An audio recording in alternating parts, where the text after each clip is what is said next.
You know, in a couple of weeks will be the anniversary of 9/11. And I'm reminded about how we all mourn in different ways. Many of us, we go to places of worship, we go out into our beautiful green spaces, most of us nest, holding together ever more tightly our friends and family.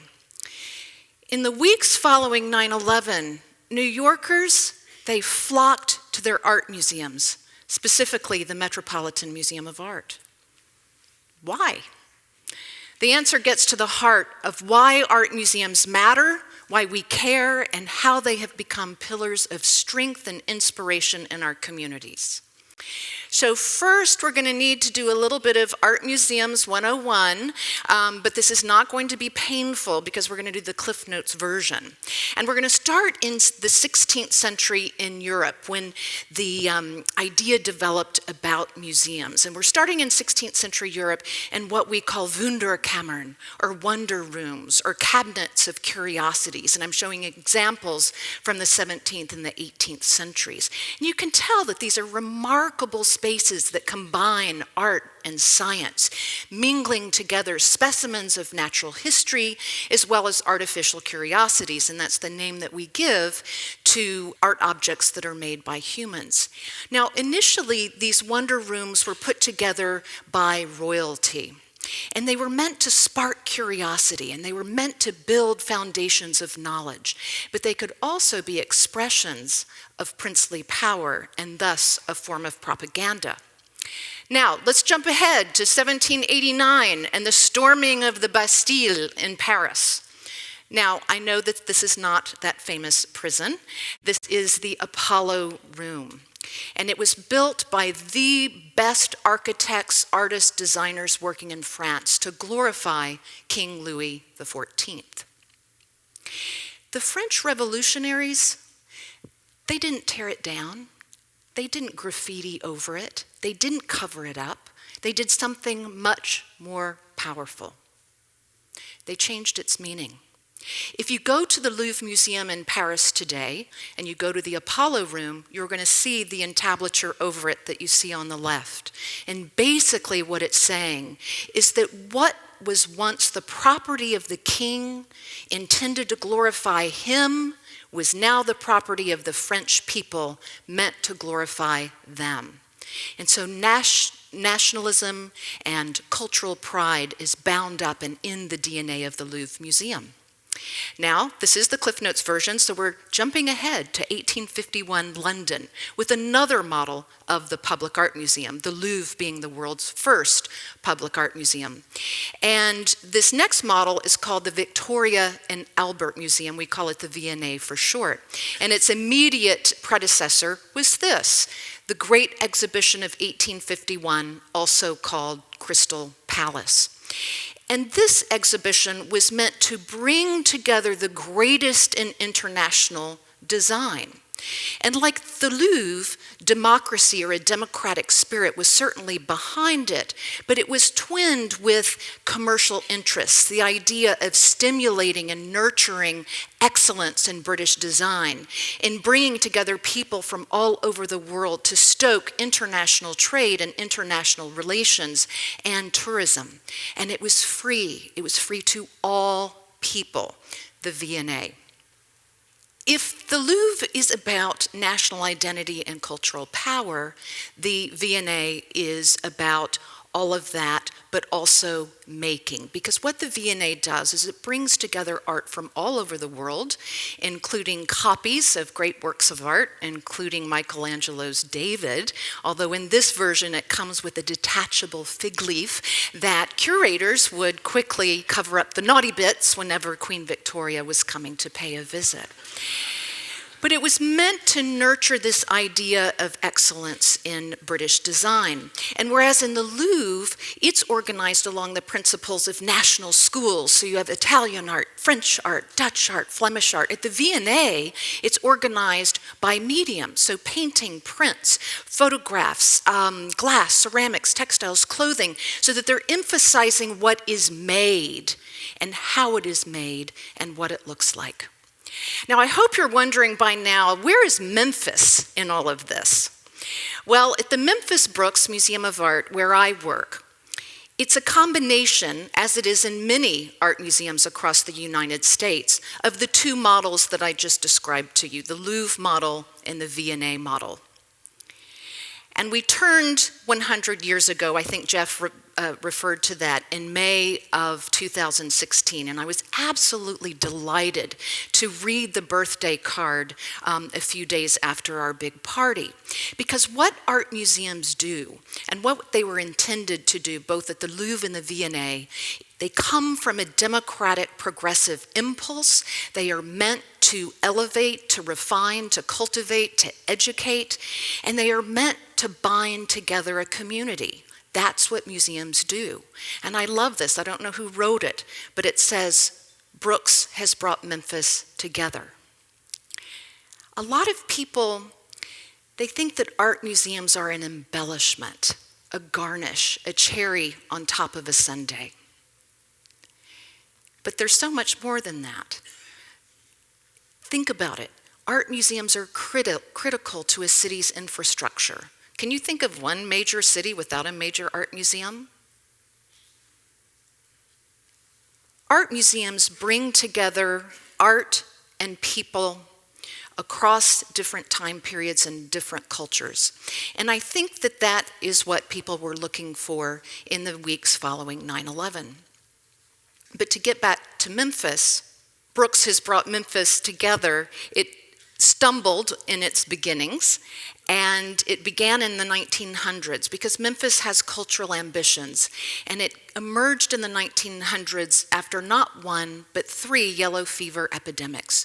And it was the brainchild of Mrs. E.A. Neely, working with the Swiss-American artist Carl Curators. They germinated this idea of creating an art museum in our beloved Overton Park.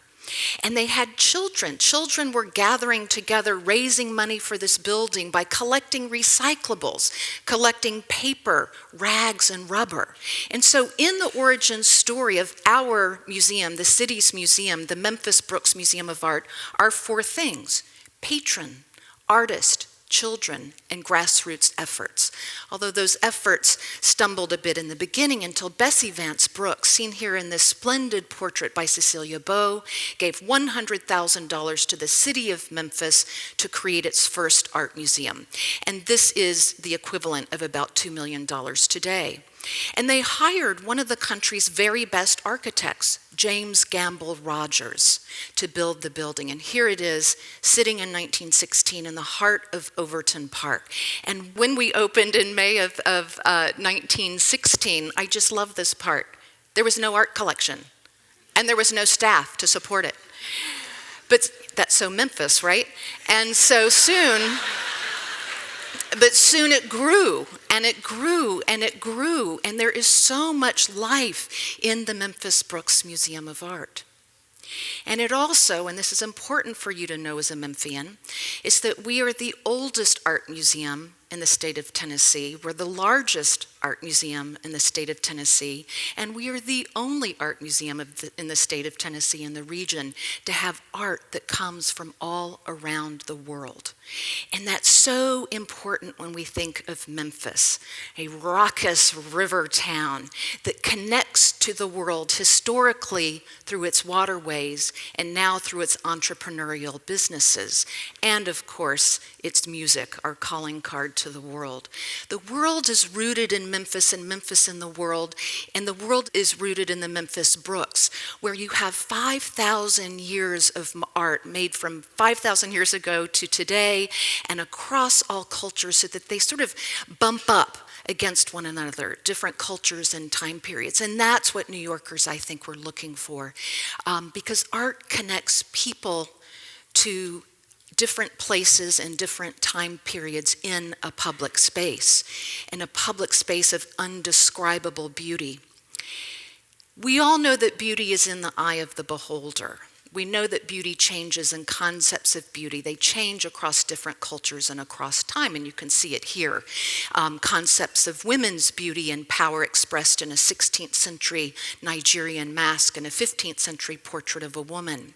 Or at the Memphis Brooks, where I work, the quilt, the pattern, the shape and form of a quilt that's made in Gee's Bend, Alabama, and it looks very similar, but its meaning is quite different from the form, shape, and color of Joseph Alber's Homage to the Square. The former about family, about passing on knowledge from groups of women to their daughters, about limited resources, and about the universal need for warmth and protection. And then the other one, this kind of relentlessly scientific investigation of color and form.